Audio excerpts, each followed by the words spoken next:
ಎಲ್ಲರಿಗೂ doctor B R Ambedkar ಜಯಂತಿಯ ಶುಭಾಶಯಗಳು. ಸಂವಿಧಾನ ಶಿಲ್ಪಿ ಡಾಕ್ಟರ್ ಬಿ ಆರ್ ಅಂಬೇಡ್ಕರ್ ಇವರ ಬಗ್ಗೆ ನಾನು ಸ್ವಲ್ಪ ಪ್ರಬಂಧ ಹೇಳಲಿಕ್ಕಿದ್ದೇನೆ. ಯಾರು ನನ್ನ ಚಾನಲ್ನ ಸಬ್ಸ್ಕ್ರೈಬ್ ಮಾಡ್ಕೊಂಡಿಲ್ಲ ಅವರು ನನ್ನ ಚಾನಲನ್ನು ಸಬ್ಸ್ಕ್ರೈಬ್ ಮಾಡಿಕೊಳ್ಳಿ. ಡಾಕ್ಟರ್ ಬಿ ಆರ್ ಅಂಬೇಡ್ಕರ್ ಜಯಂತಿಯನ್ನು ಏಪ್ರಿಲ್ 14ರಂದು ಪ್ರತಿ ವರ್ಷವೂ ಆಚರಿಸಲಾಗುತ್ತದೆ. ಅವರನ್ನು ಬಾಬಾ ಸಾಹೇಬ್ ಎಂದು ಕರೆಯಲಾಗುತ್ತಿತ್ತು. ಅವರು ಸಂವಿಧಾನ ಸಭೆಯ ಕರಡು ಸಮಿತಿಯ ಅಧ್ಯಕ್ಷರಾಗಿದ್ದರು. ಅವರು ಭಾರತದ ಮೊದಲ ಕಾನೂನು ಮತ್ತು ನ್ಯಾಯಮಂತ್ರಿಯಾಗಿದ್ದರು. ಅವರ ಆರಂಭಿಕ ಜೀವನ, ಶಿಕ್ಷಣ, ರಾಜಕೀಯ ಜೀವನ, ಪೂನಾ ಒಪ್ಪಂದ, ಅವರು ಬರೆದ ಪುಸ್ತಕಗಳ ಬಗ್ಗೆ ತಿಳಿಯೋಣ. ಬಿ ಆರ್ ಅಂಬೇಡ್ಕರ್ ಎಂದು ಕರೆಯಲ್ಪಡುವ ಭೀಮರಾವ್ ರಾಮ್ಜಿ ಅಂಬೇಡ್ಕರ್ ಅವರು ಏಪ್ರಿಲ್ 14, 1891ರಲ್ಲಿ ಭಾರತದ ಮೌನಲ್ಲಿ ಜನಿಸಿದರು. ಅವರ ಆರಂಭಿಕ ವರ್ಷಗಳು ತುಂಬ ಕ್ಲಿಷ್ಟಕರವಾಗಿತ್ತು. ಬಾಬಾ ಸಾಹೇಬ್ ಅಂಬೇಡ್ಕರ್ ಅವರ ತಂದೆ ಸುಬೇದಾರ್ ರಾಮ್ಜಿ ಮೋಲಾಜಿ ಸಕ್ಪಾಲ್, ತಾಯಿ ಭೀಮಾಬಾಯಿ. ಸುಬೇದಾರ್ ರಾಮ್ಜಿ ಬ್ರಿಟಿಷ್ ಸೈನ್ಯದಲ್ಲಿ ಸುಬೇದಾರ್ ಆಗಿದ್ದರು. ಅಂಬೇಡ್ಕರ್ ಅವರು ಕೇವಲ 6 ವರ್ಷವಿದ್ದಾಗ ತಾಯಿಯನ್ನು ಕಳೆದುಕೊಂಡರು. ಚಿಕ್ಕಮ್ಮನ ಆಶ್ರಯದಲ್ಲಿ ಬೆಳೆದರು. ಬಾಬಾ ಸಾಹೇಬರು ತಮ್ಮ ಆರಂಭಿಕ ಶಿಕ್ಷಣವನ್ನು ಬಾಂಬೆಯಲ್ಲಿ ಪಡೆದರು.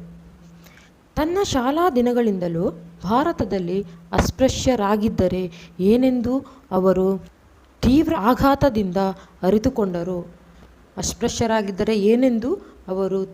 ಆಘಾತದಿಂದ ಅರಿತುಕೊಂಡರು. ಡಾಕ್ಟರ್ ಅಂಬೇಡ್ಕರ್ ರವರು ತಮ್ಮ ಶಾಲಾ ಜೀವನವನ್ನು ಸತಾರದಿಂದ ಬಾಂಬೆಯಲ್ಲಿ ಮುಂದುವರಿಸಬೇಕಾಯಿತು. ಶಾಲಾ ಶಿಕ್ಷಣದುದ್ದಕ್ಕೂ ಅವರು ಅಸ್ಪೃಶ್ಯತೆಯ ಶಾಪದಿಂದ ನೋವನ್ನು ಅನುಭವಿಸಿದರು. ಅವರು ಬಾಂಬೆಯ ಎಲ್ಫಿನ್ಸ್ಟನ್ ಕಾಲೇಜಿನಲ್ಲಿ ತಮ್ಮ ಪದವಿ ಪೂರ್ಣಗೊಳಿಸಿದರು. ಅದಕ್ಕಾಗಿ ಅವರು ಬರೋಡಾದ ಹಿಸ್ ಹೈನೆಸ್ ಸಯಾಜಿರಾವ್ ಗಾಯಕವಾಡದಿಂದ ವಿದ್ಯಾರ್ಥಿ ವೇತನವನ್ನು ಪಡೆಯುತ್ತಿದ್ದರು. 1913ರಲ್ಲಿ ಡಾಕ್ಟರ್ ಅಂಬೇಡ್ಕರ್ ರವರು ಉನ್ನತ ಶಿಕ್ಷಣಕ್ಕಾಗಿ USA ಹೋಗಲು ವಿದ್ವಾಂಸರಾಗಿ ಆಯ್ಕೆಯಾದ ಶಾ. ಇದು ಅವರ ಶೈಕ್ಷಣಿಕ ವೃತ್ತಿ ಜೀವನದ ಮಹತ್ವದ ತಿರುವು. ಅವರು MA ಮತ್ತು PhDಯನ್ನು ಪಡೆದರು. ನಂತರ ಹೆಚ್ಚಿನ ಅಧ್ಯಯನಕ್ಕಾಗಿ ಲಂಡನ್ನಿಗೆ ತೆರಳಿದರು. ಅಲ್ಲಿ ಅವರು ಗ್ರೇಸ್ ಇನ್ ಫಾರ್ ಲಾಗೆ ಸೇರಿದರು. 1916ರಲ್ಲಿ ಅವರು ಭಾರತದಲ್ಲಿ ಜಾತಿಗಳು, ಅವರ ಕಾರ್ಯವಿಧಾನ, ಜಿನೆಸಿಸ್ ಮತ್ತು ಅಭಿವೃದ್ಧಿ ಕುರಿತು ಪ್ರಬಂಧವನ್ನು ಓದಿದರು. 1916ರಲ್ಲಿ ಅವರು ತಮ್ಮ ಪ್ರಬಂಧವನ್ನು ಬರೆದು ಭಾರತಕ್ಕೆ ರಾಷ್ಟ್ರೀಯ ಲಾಭಾಂಶ, ಐತಿಹಾಸಿಕ ಮತ್ತು ವಿಶ್ಲೇಷಣಾತ್ಮಕ ಅಧ್ಯಯನ ಮತ್ತು ಅವರು PhD ಪಡೆದರು. 8 ವರ್ಷಗಳ ನಂತರ ಬ್ರಿಟಿಷ್ ಭಾರತದಲ್ಲಿ ಪ್ರಾಂತೀಯ ಹಣಕಾಸು ವಿಕಸನ ಎಂಬ ಶೀರ್ಷಿಕೆಯಡಿಯಲ್ಲಿ ಇದನ್ನು ಪ್ರಕಟಿಸಲಾಯಿತು. ಅವರು ಬರೆದ ಪ್ರಬಂಧ ಇದೆಯಲ್ವಾ, ಅದನ್ನು ಈ ಶೀರ್ಷಿಕೆಯಡಿಯಲ್ಲಿ ಅವರು ಪ್ರಕಟಿಸಿದರು. ಪದವಿ ಮುಗಿದ ನಂತರ ಅವರು ಭಾರತಕ್ಕೆ ಹಿಂದಿರುಗಿದರು ಮತ್ತು ದೀರ್ಘಾವಧಿಯಲ್ಲಿ ಹಣಕಾಸು ಮಂತ್ರಿಯಾಗಿ ಅಲಂಕರಿಸುವ ದೃಷ್ಟಿಯಿಂದ ಬರೋಡಾದ ಮಹಾರಾಜರ ಮಿಲಿಟರಿ ಕಾರ್ಯದರ್ಶಿಯಾಗಿ ನೇಮಕಗೊಂಡರು.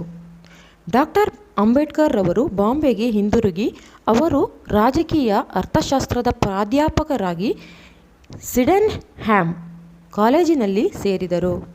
ಆದರೆ ತಮ್ಮ ಕಾನೂನು ಮತ್ತು ಅರ್ಥಶಾಸ್ತ್ರದಲ್ಲಿ ತಮ್ಮ ಅಧ್ಯಯನವನ್ನು ಪುನರಾರಂಭಿಸಲು ಹುದ್ದೆಗೆ ರಾಜೀನಾಮೆ ನೀಡಿದರು. 1921ರಲ್ಲಿ ಅವರು ತಮ್ಮ ಪ್ರಬಂಧವನ್ನು ಬರೆದರು.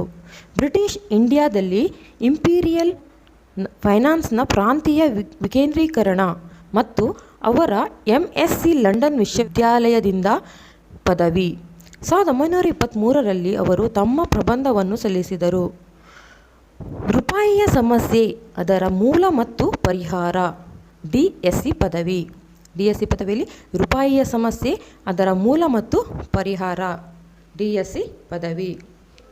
1928ರಲ್ಲಿ ಅವರು ಬಾಂಬೆ ಸರ್ಕಾರಿ ಕಾನೂನು ಕಾಲೇಜಿನಲ್ಲಿ ಪ್ರಾಧ್ಯಾಪಕರಾದರು ಮತ್ತು ಜೂನ್ 1, 1935ರಂದು ಅದೇ ಕಾಲೇಜಿನ ಪ್ರಾಂಶುಪಾಲರಾದರು.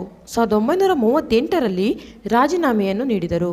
1946ರಲ್ಲಿ ಅವರು ಬಂಗಾಳದ ಸಂವಿಧಾನ ಸಭೆಗೆ ಆಯ್ಕೆಯಾದರು. ಅದೇ ಸಮಯದಲ್ಲಿ ಅವರು ತಮ್ಮ ಪುಸ್ತಕ ಶೂದ್ರರು ಯಾರು ಎಂಬುದನ್ನು ಪ್ರಕಟಿಸಿದರು. ಅವರು ಬರೆದ ಪುಸ್ತಕ ಶೂದ್ರರು ಯಾರು. ಸ್ವಾತಂತ್ರ್ಯ ನಂತರ 1947ರಲ್ಲಿ ಅವರು ನೆಹರು ಅವರ ಮೊದಲ ಕ್ಯಾಬಿನೆಟ್ನಲ್ಲಿ ಕಾನೂನು ಮತ್ತು ನ್ಯಾಯ ಸಚಿವರಾಗಿ ನೇಮಕಗೊಂಡರು.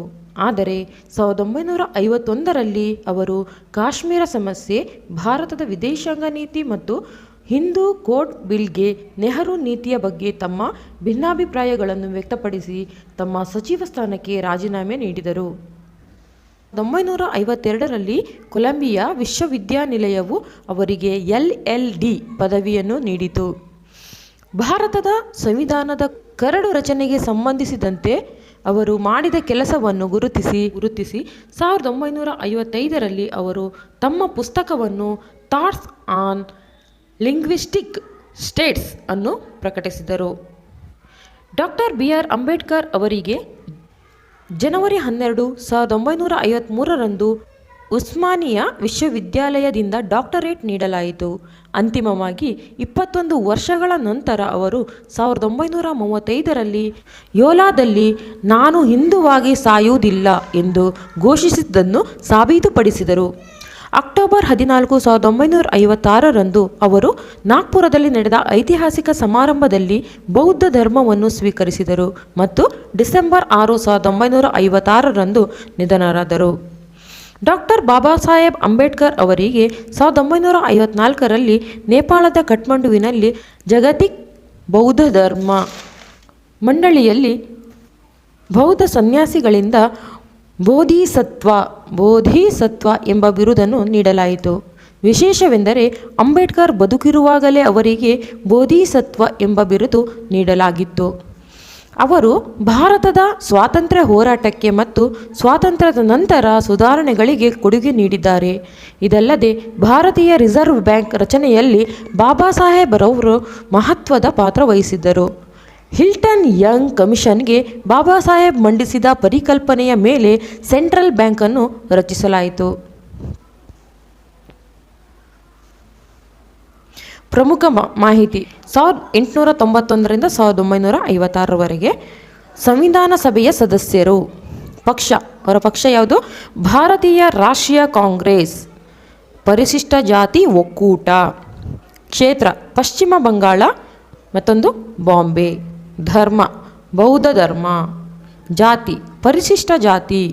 ಲಿಂಗ ಪುರುಷ. ಮಾತೃಭಾಷೆ ಮರಾಠಿ. ಶಿಕ್ಷಣ ಡಾಕ್ಟರೇಟ್, PhD ಮಾಡಿಬಿಟ್ಟು ಡಾಕ್ಟರೇಟ್ ಪಡೆದಿದ್ರು ಅವರು. ಮತ್ತು ಸಮಿತಿಯ ಸದಸ್ಯ ಮೂಲಭೂತ ಹಕ್ಕುಗಳು, ಅಲ್ಪಸಂಖ್ಯಾತರು ಮತ್ತು ಬುಡಕಟ್ಟು ಮತ್ತು ಹೊರಗಿಡಲಾದ ಪ್ರದೇಶಗಳ ಉಪಸಮಿತಿ ಅಥವಾ ಮೂಲಭೂತ ಹಕ್ಕುಗಳ ಸಲಹಾ ಸಮಿತಿ. ಮೂಲಭೂತ ಹಕ್ಕುಗಳ ಸಲಹಾ ಸಮಿತಿಗೆ ಅವರು ಸದಸ್ಯರಾಗಿದ್ದರು. ಇದಿಷ್ಟು ಅಂಬೇಡ್ಕರ್ ಅವರ ಬಗ್ಗೆ ಅಲ್ಪ ಮಾಹಿತಿ. ಇದು ಸ್ವಲ್ಪ ಮಾಹಿತಿಯನ್ನು ನಾನು ಕೊಡ್ತಾ ಇದ್ದೀನಿ. ಇನ್ನೂ ಹಲವಾರು ಮಾಹಿತಿಗಳಿದ್ದಾವೆ. ನಾನು ಸ್ವಲ್ಪ ಪ್ರಬಂಧಕ್ಕೋಸ್ಕರ ಒಂದಿಷ್ಟು ಮಾಹಿತಿಗಳನ್ನು ಕಲೆಕ್ಟ್ ಮಾಡಿ ಕೊಡ್ತಾ ಇದ್ದೀನಿ. ನಿಮಗಿದು ಇಷ್ಟ ಆಗಿದ್ದರೆ ಲೈಕ್ ಮಾಡಿ, ಕಮೆಂಟ್ ಮಾಡಿ, ಶೇರ್ ಮಾಡಿ.